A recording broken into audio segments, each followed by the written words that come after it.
जिल्हाधिकारी कार्यालय कोल्हापूर इथं आज कोल्हापूर जिल्ह्यामध्ये एक महत्त्वपूर्ण अशा पद्धतीच्या अभियानाची सुरुवात सन्माननीय आमदार, खासदार, सर्व लोकप्रतिनिधी, विशेषतः महापौर, नगरसेवक, त्याचबरोबर पंचायत समिती, जिल्हा परिषदेच्या सर्व सन्मान्य लोकप्रतिनिधी यांच्या उपस्थितीत झाली. नशामुक्त कोल्हापूर अशा पद्धतीचं अभियान की जे या कोल्हापूर जिल्ह्यातल्या सर्वच यंत्रणेला अधिक गतिमान करून अनावश्यक अशा पद्धतीच्या तरुण पिढीतली काही मुलं चुकीच्या पद्धतीच्या वळणावर जातात, त्या सगळ्यांसाठी या नशामुक्त अभियानाच्या माध्यमातून प्रबोधन आणि त्याचबरोबर एन्फोर्समेंट करण्यासाठी सुद्धा त्याचा उपयोग होईल अशा पद्धतीचं अभियान आपण सुरू केलं आहे. या अभियानाची सुरुवात आज केलेली आहे.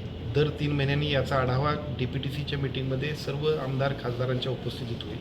सन्मान्य जिल्हाधिकारी, जिल्हा पोलीस प्रमुख, सन्मान्य मुख्य कार्यकारी अधिकारी, जिल्हा परिषद कोल्हापूर, त्याचबरोबर महापौर दोन्ही आणि महापौरांच्याबरोबर सन्मान्य आयुक्त, कोल्हापूर महानगरपालिका, इचलकरंजी महानगरपालिका या सगळ्यांच्या उपस्थितीमध्ये जी कमिटी आहे ती दर महिन्याला त्याचा आढावा घेईल आणि नशामुक्त कोल्हापूरच्या माध्यमातून संपूर्ण महाराष्ट्राला सुद्धा या एकूणच अभियानाच्या माध्यमातून दिशादर्शक अशा पद्धतीचं काम करेल.